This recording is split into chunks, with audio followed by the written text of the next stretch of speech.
Hello friends, welcome back to my channel happy journey 2023। আজকে আমার ভিডিওটি কলকাতায় অবস্থিত স্বামীনারায়ণ মন্দির নিয়ে।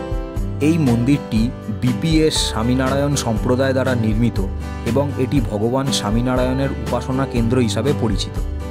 মন্দিরটি অত্যন্ত সুন্দর ও বিশাল পরিকাঠামোযুক্ত, যা ঐতিহ্যবাহী ভারতীয় স্থাপত্য শৈলীতে নির্মিত। এটি সাদা পাথরে খোদাই করা হয়েছে এবং এখানে রয়েছে অত্যন্ত সূক্ষ্ম কারুকার্যের নিদর্শন।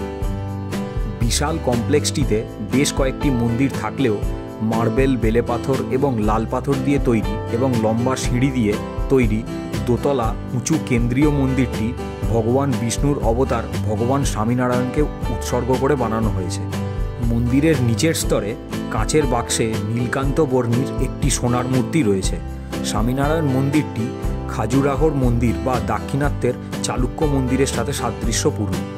মন্দিরটি সকাল 9টা থেকে 11টা এবং বিকেলে 4টে থেকে 7টা পর্যন্ত খোলা থাকে। সন্ধ্যারতির সময় হলো সন্ধ্যে 6:30।